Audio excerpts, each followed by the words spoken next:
poquito el coloquio. Pues nada, buenos días a todos, bienvenidos una vez más a estas sesiones matinales. Y vamos a empezar hoy todos conoceréis a la doctora Julia Camps, jefa corporativa del área de mama de los hospitales del Grupo de la Ribera. Y bueno, todos la conocéis, es prácticamente nuestra representante más conocida, ¿no? A nivel europeo y bueno, realmente internacional, ¿no? En el campo de la radiología mamaria. Y hoy nos va a hablar acerca de la difusión. ¿Mm? Nos va a hablar acerca de la difusión en la resonancia de mama, que ahora lo estamos discutiendo, ¿no? Una técnica pues que en teoría todos utilizamos, pero en cambio pocas veces consta, ¿no? Entonces, pues, vamos a que nos explique un poquito los intríngulis de esta técnica y nada. Pues adelante, cuando quieras, Julia. Muchísimas gracias. Muchas gracias, Sergi. Supongo que se ve la presentación. Sí, Sí, perfecto. perfecto. Perfecto. Muy bien, pues nada, buenos días a todos. Muchísimas gracias, Sergi y Salva, por la invitación. Estoy encantada de estar aquí hoy compartiendo un poquito mi experiencia con la secuencia de difusión. Lo he orientado como un biomarcador, cómo sacar el máximo rendimiento de algo que es un biomarcador de imagen, y me basaré en lo que es el desarrollo de un biomarcador de imagen para ir introduciendo los conceptos importantes, tanto técnicos como biológicos, y después para terminar con el uso clínico que se hace actualmente y los usos potenciales. Le envié a Salva Pedraza, este artículo mío que es open, se puede descargar, que escribí hace ya pues, unos años, y creo que ahí está, está sintetizado todo lo que hace falta para desarrollar la difusión como biomarcador y sobre todo los conceptos más importantes, ¿no? Entonces, bueno, voy a simplemente repasar lo que es la difusión.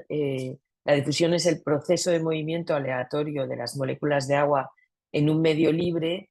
En vivo, la movilidad del agua o difusibilidad, sería un palabra, no sé si es aceptable, pero bueno, está limitada por los compartimentos extra, aquí en azul, e intracelulares, así como, por supuesto, el número de células que hay en el tejido.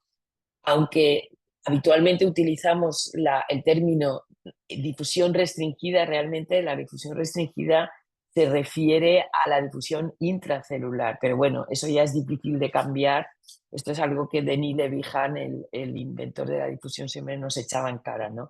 Es difícil de cambiar. Realmente la difusión de la que hablamos nosotros es esta línea azul, que es la difusión obstaculizada, que es la difusión que se realiza entre las células.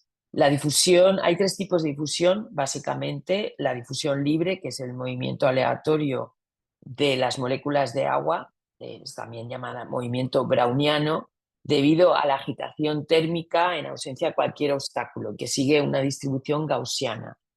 Después está la difusión obstaculizada, que sería la que nosotros utilizamos, que se refiere al retraso del paso de las moléculas de agua a medida que navegan alrededor de los obstáculos celulares, como el espacio extracelular, y esto es lo que realmente conocemos como difusión restringida, aunque en base es el nombre. Y después está la difusión restringida, que es un término que clásicamente describe el atrapamiento de moléculas de agua en un compartimento estanco, como puede ser la membrana celular. La atenuación de la señal de difusión, que es lo que vemos cuando aplicamos los famosos factores B o gradientes de difusión, sigue una línea recta o monoexponencial cuando la difusión es libre. O sea, realmente no es el caso de la vida real o de los tejidos in vivo que nosotros analizamos, porque la realidad es que en los tejidos in vivo la restricción de la difusión es muy compleja porque está determinada por múltiples obstáculos microscópicos, lo cual produce una curva biexponencial de atenuación de señal. y debido a este hecho no hablamos del coeficiente de difusión, sino del coeficiente de difusión aparente, porque realmente no es el real. Lo que se hace normalmente es, a partir de la secuencia T2 con factores de aceleración EPI, se hace un encaje o fitting de las intensidades de señal a un modelo monoexponencial, es decir, se adapta un poco la fórmula para crear los mapas ADC, que son los verdaderos, el verdadero biomarcador de imagen. Aquí el ADC sería el área ocupada por una molécula de agua en el tiempo, por eso se mide en milímetros al cuadrado por segundo. Que sepáis que el ADC de las moléculas libres en el agua a 37 grados, es decir, a temperatura del cuerpo humano, es de 3 por 10 elevado a menos 3 milímetros por segundo. Y bien, el concepto alrededor del cual quiero explicar lo que es cómo se genera la difusión es el concepto de biomarcador de imagen. Entonces, todos los biomarcadores tienen lo mismo. Para realmente probar que funcionan, primero está la prueba de concepto, y en este caso es el fenómeno biológico subyacente. Los tumores muestran un mayor índice mitótico y una mayor celularidad. La prueba de mecanismo es cómo nosotros medimos este fenómeno biológico subyacente, que sería nuestra resonancia. La prueba de principio sería la validación técnica y biológica de esto que hemos visto con la resonancia, de este fenómeno subyacente. La prueba de eficacia y efectividad sería el uso clínico que nosotros le damos a la difusión, y los objetivos subrogados, ya que, como sabéis, para un método radiológico probar que modifica la supervivencia, esto es algo muy complejo, pues tenemos objetivos subrogados, como por ejemplo la relación con factores pronósticos y predictivos, la respuesta completa, si podemos predecir o no la respuesta en un subtipo tumoral, etcétera, etcétera. La supervivencia ya es una cosa demasiado a largo plazo. Bien, en cualquier caso, esto sería cómo se genera la difusión como biomarcador. Primero tenemos la prueba de concepto, que sería la hipercelularidad subyacente y la microarquitectura que muestran los cánceres de mama. Segundo sería la prueba de mecanismo, en nuestro caso es la secuencia EPIT2, donde aplicamos dos factores, dos gradientes de difusión, el 0, y después al aplicar el gradiente hay una pérdida de señal, donde pierde todo el tejido señal, pero pierde menos señal, como sabéis, los tumores, y por ese motivo los vemos. En este caso, EUSOBI, aquí pongo 700, pero realmente en EUSOBI hemos acordado que sea el B800. Bien, esta prueba de mecanismo se valida, en este caso, ¿cómo se valida esta secuencia? Pues bueno, nosotros lo que hemos hecho desde EUSOBI, ahora lo veremos, es crear un consenso y un mission statement para ayudar a que todo el mundo estandarice, porque es el gran reto de esta técnica y de muchas otras técnicas radiológicas, es la estandarización. Hay que tener en cuenta todos los factores que pueden dar artefactos, hay que conocer bien cuáles son las limitaciones técnicas, esto lo describo en el artículo, y después, una vez tenemos esto claro, tenemos el mapa ADC, que es nuestro biomarcador, y es sobre el que tenemos que hacer las medidas. Las medidas se hacen o bien con ROI o bien también con histogramas. Yo sí que lo he podido hacer mediante el software que utilizo de Oros, solo para Mac. Ahí sí que se pueden ver los histogramas y ver cuáles, bueno, si realmente hay una agrupación de valores de difusión alrededor de un número que puede ser más o menos orientativo de la heterogeneidad o no de una lesión. Una vez tenemos este ADC, también hay que validar. Nosotros tenemos, de hecho, un Fantoma para validar nuestra difusión, para ver si realmente esta secuencia que hemos generado es correcta. Y después la validación biológica consiste en la correlación con la histopatología, lógicamente es nuestro gol estándar, es la anatomía patológica, y ver cuál es la influencia del estatus hormonal. Es decir, en el caso del ciclo menstrual, y adelanto que no hay ninguna influencia, En el caso de que la paciente sea lactante, ya adelanto que sí que no influye sobre el ADC de los cánceres, pero sí que es verdad que hay una disminución marcada de todo el ADC, pero en toda la mama. En el caso de la menopausia pasa lo mismo.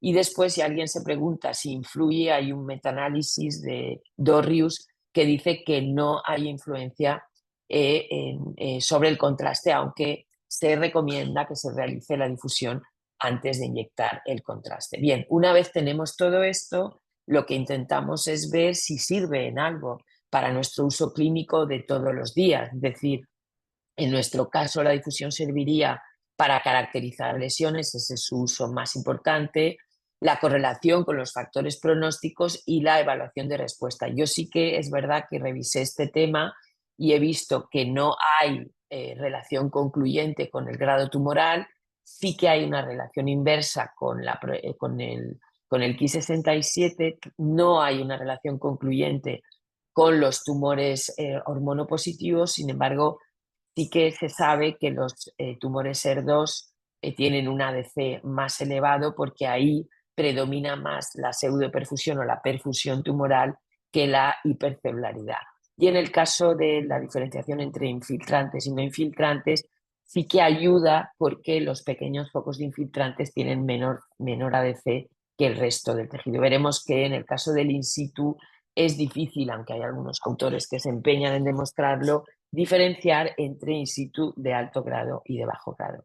Lo ideal sería, mediante un ensayo clínico randomizado, ver si somos capaces de estos fenotipos tumorales, estos fenotipos de RM que hemos creado de buen pronóstico y mal pronóstico, ver si esto se traslada a la práctica clínica habitual, pero como sabemos, esto es algo un poco más complejo de conseguir. Bien, como decía, en el año 17 nos reunimos en Viena por primera vez y como podéis ver aquí está Christian Kuhl, Liz Morris, Pascal Balzer, gente muy conocida en el ámbito de la resonancia y que Federica Pediconi, Mami Ima, y aquí tenéis al inventor de la difusión y junto a mí fuimos un poco los iniciadores de este proyecto. Nos volvimos a reunir al año siguiente y bueno, a raíz de esto creamos lo que era el consenso que os recomiendo leer. Ahí está un poco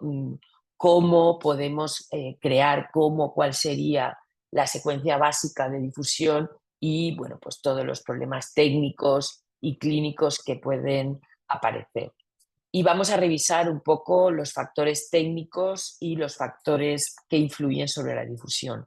Como hemos dicho, los factores técnicos pueden influir en modo de artefactos. Entonces, aquí tenéis esta magnífica revisión de Denis Levihan, ya tiene unos años, pero revisa muy bien qué son todos estos conceptos, ¿no? También en el artículo del British Journal of Radiology los explico.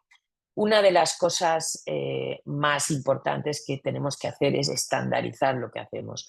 Y como aquí podemos ver, la distorsión geométrica puede ser un problema. También es un problema la heterogeneidad de las lesiones. Ahora lo veremos. Tenemos tumores con necrosis, donde hay un ADC falsamente alto. Tenemos tumores con fibrosis, donde hay un ADC falsamente muy bajo. Es verdad que el método ROI, hay gente que preconiza el método del ROI más pequeño de 3 píxeles, es lo que preconiza Eusobi. Hay gente que dice que utilizar el ROI en toda la lesión.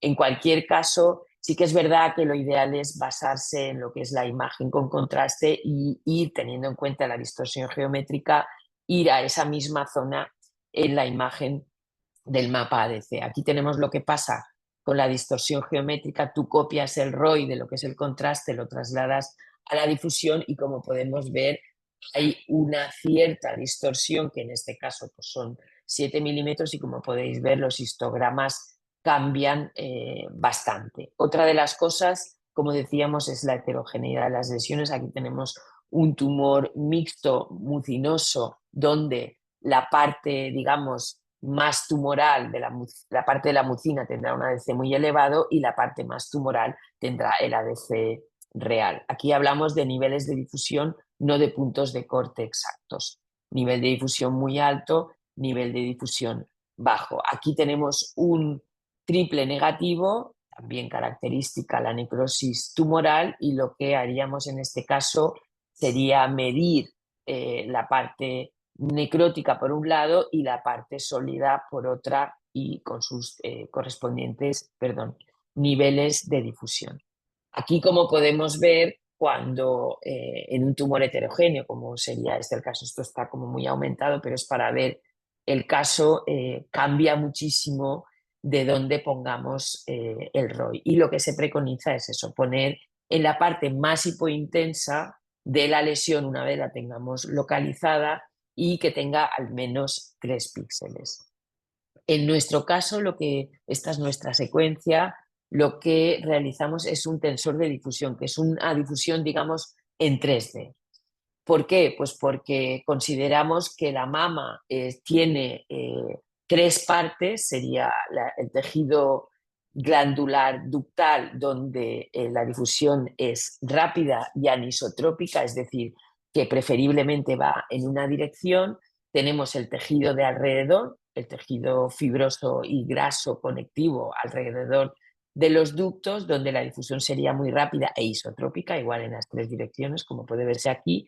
Y tenemos la parte de los cánceres, donde la difusión sería pequeña, digamos, está restringida y es isotrópica, es decir, en los tres ejes del espacio. Aquí tendríamos un ducto normal y aquí tendríamos un ducto con cáncer. Sería el lambda 1 en este caso, los mapas paramétricos que nosotros utilizamos en este caso para detectar los cánceres. Utilizamos esta secuencia que se llama Bitmotion para analizar, preferiblemente es el lambda 1 el que mayor, digamos, eficacia o área bajo la curva ha mostrado. Esto nos permite en tumores incluso muy pequeños, de una manera muy rápida en estos mapas paramétricos, ver si las lesiones que estamos viendo adicionales son o no son sospechosas. Y últimamente estamos trabajando con el Politécnico de Valencia y estamos desarrollando un software para analizar la difusión. Esto sería el tensor de difusión sin contraste, y vemos que la concordancia con la imagen con contraste es muy buena. Esto sería el mapa MIP y esto sería corte a corte. Bien, y ahora entramos en lo que es el famoso ADC, el coeficiente de difusión aparente. Nosotros desde Usobi lo que entendemos es que a partir de un nivel de ADC, la tasa de cánceres es prácticamente cero. Y aquí sería cómo clasificamos los niveles de difusión. Y estos niveles de difusión se correlacionan con los que están publicados, los puntos de corte publicados para malignidad, para diferenciar benigno de maligno, para malignidad, para benignidad y cuál es el tejido de normal. Y bueno, pues se dice que a partir de los puntos de 1,6, 1,8, pues ya la probabilidad de cáncer, teniendo en cuenta estos factores que he comentado, es prácticamente de cero. ¿Cuáles son los biológicos, los factores que influyen sobre la difusión? Pues como decíamos, es importante validar con un fantoma que nuestra difusión es correcta, que está midiendo exactamente lo que queremos que mida, y después, por supuesto, es importante medir la correlación con la histopatología y la influencia sobre el ciclo, los factores hormonales y del contraste, que no hay ninguna.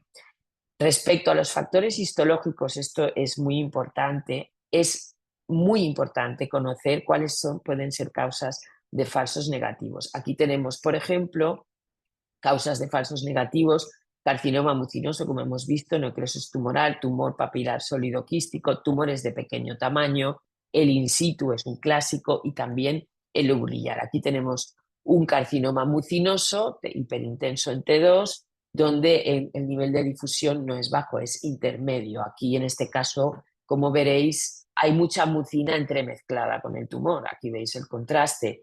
En este caso sería difícil poner un ROI exactamente donde lo tengamos que poner. Este otro caso de un tumor mucinoso, también hiperintenso, con un nivel de difusión incluso muy alto. Aquí tenemos un caso de una portadora de una mutación BRCA con el típico foco que no sabes qué hacer con él, que además había tenido un in situ en la mama contralateral. En este caso, el nivel de difusión lo daba como no maligno, fue un 1,46, era un nivel de difusión intermedio, pero no obstante, al tener tanto riesgo, lo biopsiamos y fue un pequeño carcinoma ductal infiltrante. El clásico es el in situ. Aquí tenemos unas microcalcificaciones sospechosas en la mama izquierda con su captación no masa segmentaria típica, donde podemos ver que incluso en la parte más hipointensa es difícil de medir a veces, pues el nivel de difusión es intermedio, no es muy bajo. En cualquier caso, entraría dentro de lo patológico. En este caso, sin embargo, con unas microcalcificaciones BRAF 4b, podemos ver que sí que hay una buena concordancia entre la captación en la resonancia y el mapa paramétrico de tensor de difusión que nos está diciendo que, ojo, aquí hay una restricción a la difusión. En este caso fue un nivel bajo. En este otro caso, sin embargo, tenemos una captación no masa donde, como veis, es difícil de medir. Aquí a lo mejor deberíamos haber puesto el ROI en la parte más hipointensa. Y una cosa tengo que decir, ojo con lo que es la grasa, porque hay veces que se da falsamente muy hipointensa. En este caso no hay que tomar en cuenta ese valor. Bueno, pues como decía, en este caso fue un 1,70, un nivel de difusión alto. Tenemos aquí dos tipos de carcinoma lobulillar. Uno, el típico carcinoma lobulillar con un nivel de difusión bajo, y sin embargo tenemos aquí un carcinoma lobulillar con una difusión un poco más alta. Como sabemos, el hecho de que las células están más dispersas de alguna manera hace que esto sea así. Y falsos positivos, esto también es importante porque es algo que encontramos en el día a día.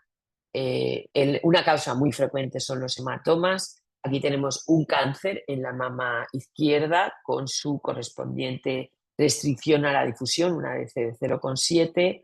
Sin embargo, al lado de esta lesión había otra zona de restricción que, concordándolas con el contraste, no captaba contraste. Y este, además, era un nivel de difusión muy bajo, se correspondía con un hematoma. Ojo con los hematomas que pueden bajar el nivel de difusión. Otra causa muy característica son los quistes densos. O aquí podéis ver los quistes con nivel. Los quistes de contenido proteináceo pueden tener niveles de difusión falsamente bajos. Ojo con esto que puede dar lugar a mala interpretación. Y otra causa muy frecuente es la ectasia ductal. Y es un poco, para mí, la limitación que podemos tener si queremos hacer cribado con secuencias de difusión. Sabemos que la ectasia ductal es frecuente y en la zona retroareolar, francamente, yo lo he intentado, es difícil a veces descartar o diagnosticar lesiones. Y aquí tenemos otra causa no tan frecuente, pero bueno, también puede pasar, un fibroadenoma con una restricción muy baja, con un nivel de difusión bajo. Y bien, entrando de lleno en lo que es el uso clínico de la difusión, ¿realmente sirve para algo la difusión? ¿La estamos utilizando la difusión? Pues bueno, lo que primero viene a la mente es la diferenciación, la caracterización de lesiones, es decir, la diferenciación entre benigno y maligno. Está claro que hay varios estudios, y aquí Pascal Balser en nuestro paper hace una especie de metaanálisis, que sí que podemos evitar al menos un 30% de biopsias innecesarias. La verdad es que esta es mi experiencia. Ojo, porque no hay, digamos, valores de corte, sino que hay rangos de valores de corte que más o menos coinciden con los valores que nosotros proponemos, y bueno, pues pueden ser muy útiles a la hora de valorar si biopsiamos o no sometemos a una biopsia, a veces guiada por resonancia, a una paciente porque pensamos que puede tener una lesión adicional maligna. Ojo con el tema de la estandificación, pero la verdad es que al final, si todos utilizamos la misma secuencia, será mucho más fácil comparar nuestros resultados. Aquí tenemos un caso complejo, una paciente con un tumor ER2 en la mama izquierda, además era multicéntrico, donde además se plantea que, a pesar de tener una gran captación glandular de fondo, tiene además una lesión contralateral, que bueno, estamos hablando de una mujer joven, de un tumor agresivo y necesitamos saber si esa lesión es o no es maligna. En este caso, el contraste no ayudaba mucho, como podéis ver, porque había una gran captación glandular de fondo y además esta captación implicaba una curva tipo 2 con un lavado inferior al menos del 10%, pero bueno, ahí la verdad es que no nos podíamos quedar tranquilos. Y sin embargo, cuando analizamos la difusión, vimos que tenía una ADC de 2,4 que está muy por encima del rango, digamos, recomendado para las lesiones, para calificar a una lesión de benigna o maligna. En este caso decidimos no hacer biopsia. Es verdad que 18 meses más tarde, después de haber operado a la paciente, la mastectomía, de la neoadjuvancia, etcétera, etcétera, se confirmó que no había captación en la lesión. De hecho, la paciente se sometió a mastectomía contralateral donde se confirma la ausencia de lesiones malignas, con lo cual bueno, confirmamos nuestro caso. Aquí tenemos otro caso de una paciente con cáncer de mama izquierda tratada con mastectomía que presenta una lesión en la mama derecha que tenía un patrón de captación más o menos heterogéneo, con septos hipointensos, y esto ya huele un poco a fibroadenoma, pero no obstante queríamos estar seguros. El ADC fue de 1,99. Este hallazgo lo miramos y retrospectivamente ya estaba presente en estudios previos y bueno, había una buena concordancia y esta lesión fue benigna. Al final se biopsió y fue una adenosis. Aquí tenemos otro caso de unas microcalcificaciones que han evolucionado, han ido a más, han aumentado en 12 meses. Aquí hablamos de un in situ, que fue lo que pasó, pero fijaos, es un caso donde hay una captación glandular de fondo impresionante, muy complicado y además vemos más lesiones. Pues bueno, aquí la difusión nos fue muy útil. En el caso de la mama izquierda vimos que había un nivel de difusión muy bajo, fuimos a por esta lesión y se confirmó que fue un carcinoma ductal infiltrante, y en el caso de la mama derecha había una lesión con un nivel de difusión intermedio. Fijaos la intensidad de señal aquí comparativamente con aquí, aunque ambas captaban prácticamente de la misma manera, aquí un poquito más especulada la lesión del carcinoma ductal infiltrante, y en este caso fue un fibroadenoma. Bien, otro de los usos que se preconizan para la difusión es la valoración de respuesta a la quimio. Es verdad que desde USOBI no se recomienda porque los datos que hay son heterogéneos y porque puede haber pseudoprogresión, por ejemplo, en pacientes sometidas a inmunoterapia, y desde USOBI no se recomienda. Pero sí que es verdad que yo tengo que decir que para mí es como una tercera pata a la hora de evaluar la neoadyuvancia. Sí que hay metaanálisis publicados, este es muy interesante. En este metaanálisis nos dice lo que sabemos, que el contraste es muy bueno detectando el tumor residual, y lo que nos ayuda a la difusión es para ver mejor la respuesta patológica completa, que es donde la mamografía, la resonancia con contraste, falla un poco más. Bien, esto es un caso muy antiguo donde ya puede verse, esto sería la imagen basal, y esto sería la imagen a los 6 meses. Podemos ver que hay una disminución, perdón, hay un aumento del ADC, y esto lo que nos está diciendo es que paralelamente con lo que es el contraste hay respuesta. Hay veces que nos puede ser muy útil. En este caso no hay un cambio, y puedo decir que entre ambas imágenes hay 6 meses de diferencia, y si queremos estar seguros, pues fijaos, precisamente el mismo ADC en una lesión que la otra. Con esto confirmamos que no hay respuesta. En otras ocasiones tenemos la sensación de que hay una progresión tumoral, ahí parece que haya mayor captación. Pues bueno, nos vamos al ADC, lo medimos exactamente en el mismo sitio donde lo medimos basalmente y vemos que efectivamente ha disminuido porque hay mayor celularidad. En el caso del tensor de difusión, que como sabéis es más paramétrico, podemos ver que efectivamente hay un aumento, hay una progresión que va paralela a lo que es la captación tumoral.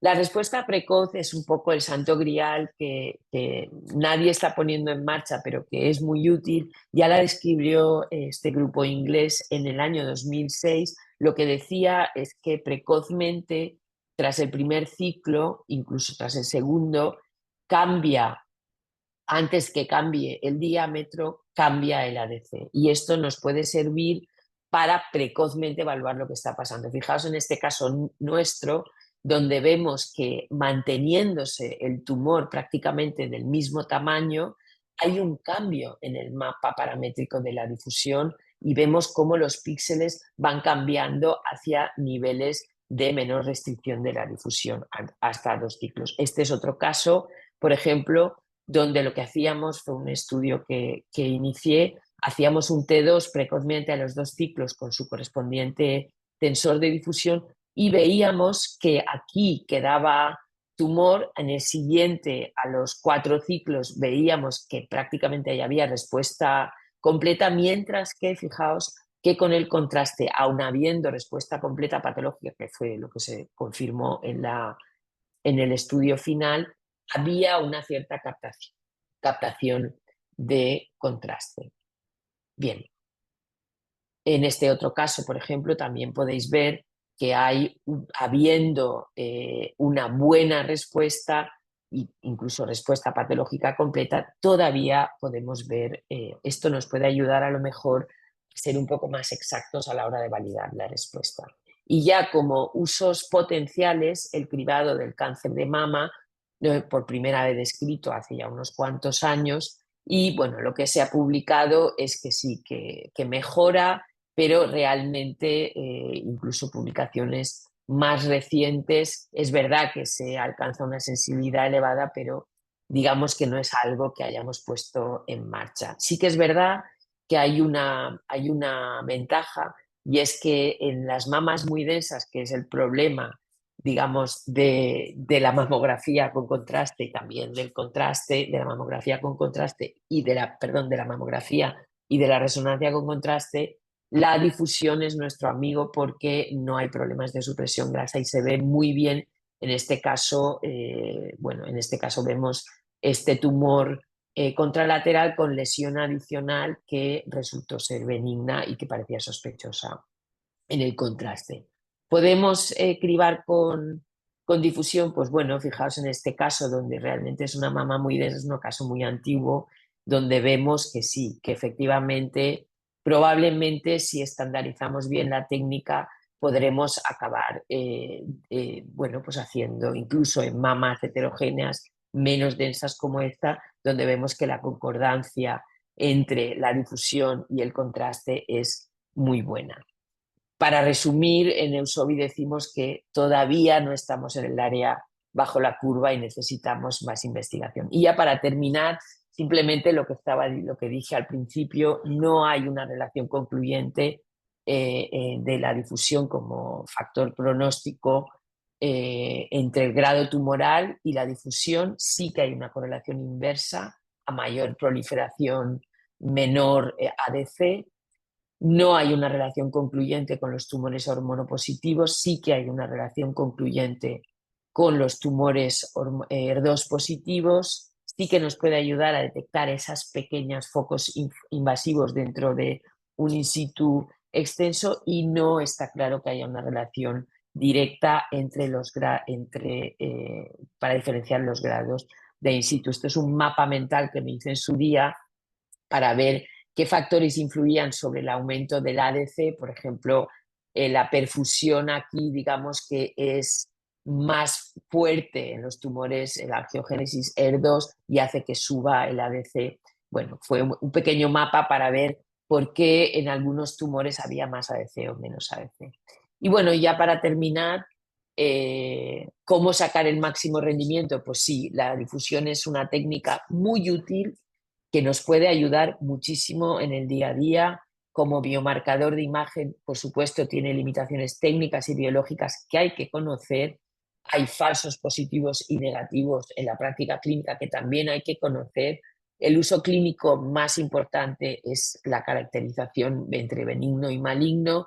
Para mí sí que tiene valor en la valoración de respuesta y probablemente si nos ponemos todos y estandarizamos mejor la técnica, podremos en un futuro, sobre todo en mamas densas, que a lo mejor es una de las respuestas al cribado de mamas densas, utilizando el cribado del cáncer de mama y también, si nos ponemos de acuerdo con los oncólogos, como valor pronóstico de respuesta. Muchísimas gracias.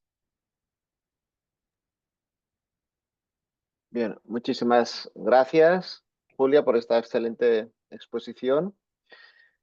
Han surgido bastantes preguntas en el chat. Vamos a ir comentando algunas. Desde el punto de vista técnico, ¿hay alguna diferencia entre la difusión en la resonancia de 1,5 o de 3 Tesla? Se dice que es más fácil, digamos, y es más fiable la difusión en 3 Teslas, pero todos los casos que habéis visto están hechos con un Tesla y medio, incluso un Tesla y medio de hace 15 años. Es decir, que realmente lo que hay que tener es mucho cariño con la secuencia, seguir, digamos, los pasos para estandarizar la técnica. Sí se puede, de hecho nosotros estuvimos hablando de ir rulando un fantoma, yo tengo un fantoma para el tensor de difusión, pero sí que dijimos de ir rulando un fantoma por todos los sitios, a lo mejor desde SEDIM podemos iniciar esto y poner a disposición de todo el mundo un fantoma para un poco validar la secuencia, pero ya digo, es verdad que está claro que siempre será mucho mejor, tendremos mejor señal ruido, podremos utilizar secuencias más rápidas, podemos utilizar eh, grosores de corte más finos, en el caso del 3 Teslas, pero en cualquier caso, yo en la práctica clínica no lo puedo decir porque nunca he tenido un 3 Teslas. Puedo decir que a mí me va muy bien y me ha funcionado incluso. Fijaos que estoy haciendo tensor de difusión que es un 3D que necesita 16 direcciones en vez de 3 direcciones en el espacio y la verdad es que a mí me funciona. Como decimos en Valencia, cuanto más azúcar, más dulce, pero que es factible hacer una difusión muy decente y diagnóstica con 1,5 Tesla, sin duda, Empezar a aprovechar bien lo que tenemos, ¿no? efectivamente. Ujú. Muy bien. Y también preguntan acerca de los factores B. En principio, 800, 0 y 800. ¿No se aconseja hacer más? No, en principio no. Hay gente que está utilizando factores de 2000, pero es verdad que a partir de cierto techo, bueno, digamos el suelo, hay a partir de cierto suelo ya el valor ADC ya no, o sea, es demasiado bajo. Entonces, realmente sí que se están utilizando, bueno, yo no estoy al día porque es verdad que yo no he mirado esos artículos que han salido últimamente sobre lo que es la difusión computerizada. En fin, sí que hay muchos papers por ahí que están hablando de la curtosis, de utilizar los factores B en el rango más alto, pero también es verdad que son artículos muy aislados, es decir, son a lo mejor 100 casos, 150 casos. Bien, es como el IBIM. El IBIM es un tipo de difusión que lo que aprovecha es la pseudo perfusión, es decir, lo que analiza el IBIM es en la parte más inicial de la curva, de lo que es la bajada de señal, mide las moléculas de agua que están dentro de los vasos que hay alrededor del cáncer. Y es verdad que hemos empezado a hacer imágenes de IBIM con el tensor de difusión y sí, nos puede ayudar, pero sinceramente todavía no le he cogido yo el punto. Lo único sí que es importante remarcar que, ojo, de 0 a 50, de B0 a B50, estamos ahí en ese rango de la pseudoperfusión y lo ideal sería que el B se acercara lo máximo a 0 posible, porque podemos tener factores, digamos, espúreos debido a la, la detección de la perfusión, perdón, de la difusión que hay dentro de los vasos que rodean a los tumores. O sea, eso sí que es importante. Es lo que se llama el efecto IBIM o incoherent intravoxel motion, pero bueno, en cualquier caso, bien, son tipos de difusión que están por ahí, pero creo que lo básico es saber cuáles son los factores más importantes para que una secuencia de difusión funcione, cuáles son los Ds que han funcionado, y los Ds que han funcionado están en el rango intermedio, es decir, estamos hablando, no es como en el cerebro, que se utilizan Bs mucho más altos. En la mama estamos hablando de alrededor de 750 a 800. Creo que si hay que empezar la casa, no hay que empezarla por el tejado, es decir, no irte a las técnicas más guays y más novedosas, sino ir a lo que siempre ha funcionado. Perfecto. Y también nos preguntan acerca del dónde poner el ROI, ¿no? Porque claro, o sea, ante una masa, pues bueno, bien definida no hay problema, pero si hay una distorsión, por ejemplo, o una lesión muy heterogénea, ¿dónde ponemos el ROI? Pues lo dicho, hay que mirar el contraste. Entonces, y el T2, es decir, si en el T2 tienes que hay hiperintensidad de señal, pues tendrás que pensar que si pones ahí el ROI, te vas a encontrar con una difusión falsamente alta, con un ADC falsamente alto. ¿Por qué? Pues porque probablemente o hay mucina o hay necrosis. En lesiones heterogéneas, lo que se preconiza desde USOBI es vete a la zona más hipointensa del mapa ADC y utiliza al menos 3 píxeles, no pongas ahí un puntito, sino que haz una cosa un poco más o incluso más píxeles. Como veréis, si podéis utilizar los histogramas es útil, ¿eh? La verdad es que a mí me funciona porque te da una idea de la distribución gaussiana de lo que son los valores de la difusión y de la heterogeneidad de la lesión. Y como he dicho, ojo, cuando copias el ROI del contraste y lo trasladas al mapa ADC, ojo porque hay una distorsión geométrica anteroposterior y lateral medial y esto te puede marear. Es decir, que hay que acostumbrar, yo creo, Sergi, una cosa importante es acostumbrar la visión a los mapas ADC. Es decir, en un in situ con una captación no masa vamos a tener problemas, pero bueno, hay que ir mirando poquito a poco, tener cuidado de que el grosor de corte no sea superior a 4 milímetros, que eso, por ejemplo, hace que, claro, al hacer la concordancia entre el contraste y el mapa ADC se te pegan unos escalones de miedo, ¿no? Entonces, bueno, pues hay que intentar y acostumbrar la vista a decir, ah, fíjate, aquí está la zona hipointensa, voy a poner aquí el rol, ¿no?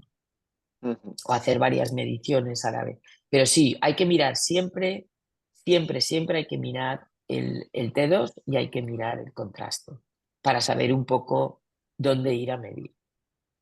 Muy bien, muchas gracias. Lucía, Carmen, ¿queréis hacer algún comentario? Bueno, enhorabuena por la charla. Yo creo que el sentarse y el hacer las cosas bien desde el principio es muy importante, como nos ha transmitido Julia. Y simplemente un poco comentar que sí que casi todos utilizamos la difusión, evidentemente, para la caracterización de lesiones, ¿no? Cuando estamos estadificando, la utilizamos mucho, que también muchos falsos positivos pueden tener una correlación con los datos que tenemos previamente de la ecografía, de otras técnicas de imagen y sernos más fácil la caracterización por otros datos. Pero que es evidente que, por ejemplo, la neoadyuvancia yo lo utilizo poco, quizá porque a lo mejor con los oncólogos no hay un acuerdo de hacer ninguna intervención y repetir estudios o hacer estudios intermedios, pues no se preconiza en el hospital. No sé un poco cómo lo veis y si podemos empezar con eso o cómo enfocar eso. Nosotros sí hacemos el estudio intermedio en la neoadyuvancia y a mí me es muy útil y yo creo que deberíamos animar a la gente a usarlo primero para convencerlos de que funciona y después para tener datos de ello. Yo soy un poco loca de los Excel y todo y siempre recojo los valores de ADC. De hecho, hicimos una publicación pequeñita hace unos años y tenemos como ya más de 300 casos y estamos preparando otra y a mí me parece muy útil. Y además, a lo mejor yo desde luego no puedo, pero la gente que trabajáis en hospitales más grandes, donde sí hay investigación, animar a los oncólogos a incluir los valores de ADC en esos estudios que hacen cuando evalúan los fármacos, a tenerlos un poquito más en cuenta. Yo creo que eso es importante. Precisamente hay una pregunta en el chat, ¿no? Que nos dicen acerca de, a ver, hicimos un pequeño trabajo, pero los oncólogos no cambian las líneas No. por un pico de colina, o en este caso está hablando de la espectroscopia, pero bueno, la pregunta es, ¿se ha cambiado la indicación de quimio tras una difusión desfavorable en la evaluación intermedia? Pues fíjate, alguna vez sí, ¿eh? Alguna vez cuando no estaba claro había progresión tumoral y el contraste no era claro y sin embargo la difusión era muy clara.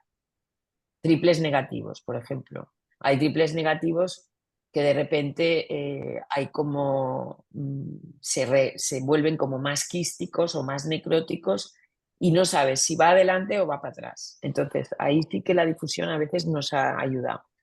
Y sí que es verdad que en ese estudio que hicimos, que lo hice en el Hospital de la Ribera, hice como 100 casos y la verdad es que en ese precoce, a los 2 ciclos, era un T2 y una DIFU, que ahora ya tenemos en 3 minutos y pico, lo cual es bastante aceptable, o sea, es un estudio menos de 10 minutos y ahí os puedo decir que la difusión clavaba la respuesta a los 2 ciclos, ¿eh?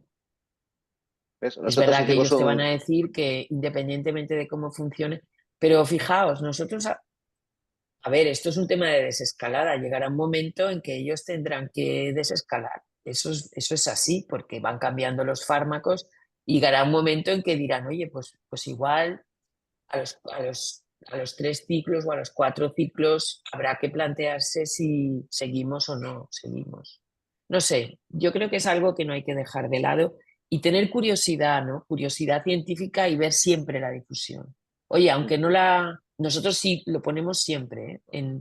Tanto en el informe de estadificación como cuando caracterizamos una lesión, como siempre en la neoadyuvancia, claro.